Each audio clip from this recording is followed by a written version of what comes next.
Longyearbyen adalah kota paling utara di Norwegia, sekaligus juga menjadi salah satu tempat paling terpencil di dunia. Terletak di Pulau Svalbard, kota berpenduduk 2.000 jiwa ini berjarak 1.046 km dari Kutub Utara. Untuk bisa berkunjung ke kota ini, turis membutuhkan waktu 3 jam dengan menggunakan pesawat dari Bandara Svalbard di kota Oslo, dan hanya ada 3 kali penerbangan dalam seminggu. Dimulai pada tahun 1906 ketika seorang pria bernama John Munro Longyear yang berasal dari Michigan, Amerika Serikat mendirikan Arctic Coal Company, yaitu sebuah perusahaan yang bergerak di bidang penambangan batubara. Dari situ Longyear diresmikan menjadi nama pemukiman di wilayah tersebut, yang hingga saat ini dinamakan Longyear City atau Longyearbyen dalam bahasa Norwegia. Sebagai kota paling utara yang berjarak kurang lebih hanya sekitar 800 mil dari Kutub Utara, membuat Longyearbyen menjadi kota yang akan mengalami polar night, yaitu peristiwa ketika malam berlangsung selama lebih dari 24 jam. Bagi Longyearbyen, polar night akan berlangsung selama 4 bulan lamanya. 4 bulan tersebut dimulai pada pertengahan bulan November hingga awal bulan Maret. Hal ini disebabkan karena pada periode waktu tersebut, bumi akan mengelilingi matahari untuk menyinari tempat-tempat di wilayah kutub ini. Sebagai kota paling utara, bukan berarti membuat Longyearbyen menjadi kota yang tertinggal. Hal ini dibuktikan dengan berbagai fasilitas publik, yang tak kalah ciamik dengan kota-kota pada umumnya. Antara lain seperti sekolah, gereja, universitas, kantor pos, museum, hingga bandara.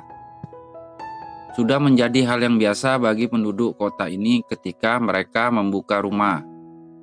Ada burung kutub yang bersiap untuk menjumpai mereka. Jumlah burung kutub di kota ini kurang lebih sebanyak 3.000 ekor, melebihi jumlah penduduk Longyearbyen yang hanya berjumlah kurang lebih dari sekitar 2.400 jiwa. Maka dari itu, sebagai kota bak negeri beruang kutub menjadi sebuah kewajiban bagi para penduduk ketika mereka keluar rumah. Diharuskan untuk membawa senapan sebagai langkah untuk berjaga-jaga apabila mereka bertemu dengan beruang kutub. Ada hal unik yang terjadi di sini. Di kota Longyearbyen berlaku sebuah undang-undang yang sudah disahkan pemerintah setempat, yang isinya melarang warganya untuk meninggal dunia. Tidak hanya itu, undang-undangnya juga melarang warga yang meninggal untuk dikuburkan di wilayah kota.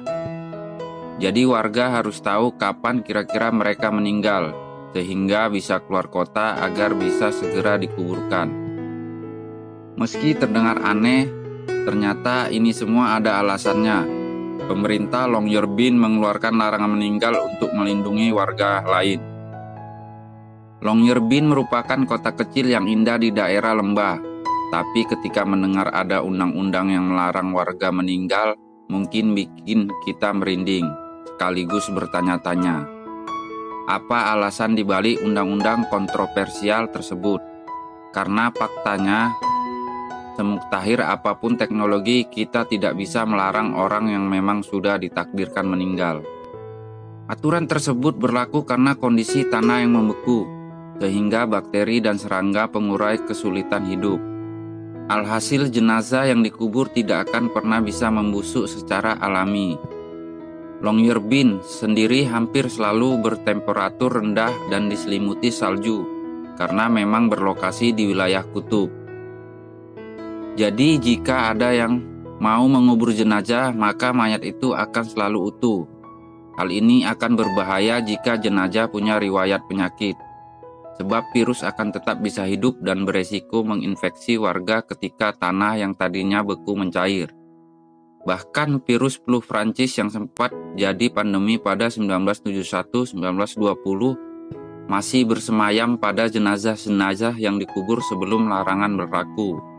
Larangan meninggal ini merupakan upaya pemerintah agar tidak ada jenazah yang dikuburkan di wilayah kota, sehingga warga yang masih hidup bisa terlindungi dari berbagai risiko buruk. Bukan artinya seluruh warga Longyearbyen dipaksa harus terus hidup. Meski begitu, kematian dan kuburan masih masuk ke dalam tindakan ilegal karena secara tertulis dilarang dalam undang-undang. Namun jika ada warga yang tiba-tiba meninggal, aturan yang berlaku adalah jenazah harus disemayamkan di bagian lain di Norwegia. Sementara untuk warga yang diprediksi akan meninggal, semisal yang menderita penyakit kronis, maka akan dikirim ke tempat di mana jenazah mereka akan disemayamkan. Jika ada warga yang sudah diprediksi secara medis umurnya tidak panjang lagi dan meninggal di Longyearbyen, maka keluarga yang bersangkutan bisa terjerat sanksi dan hukuman. Meski punya undang-undang yang aneh dan nggak punya rumah sakit bersalin untuk yang mau melahirkan, Longyearbyen cukup ramah terhadap siapapun yang akan datang. Ibu kota sekaligus pemukiman terbesar di Svalbard ini juga merupakan rumah bagi beruang kutub. Karena suhu wilayah yang rendah sepanjang tahun, rata-rata suhu hanya 7 derajat Celcius pada musim panas, maka Longyearbyen dinilai cukup ideal untuk membangun Global Seed Vault, sebuah unit penyimpanan sampel benih tumbuhan. Beroperasi sejak 2008, Global Seed Vault sudah menyimpan lebih dari 980.000 benih dari seluruh dunia. Jika terjadi bencana global yang memusnahkan seluruh tumbuhan, maka benih cadangan tersebut bisa kembali memulai peradaban.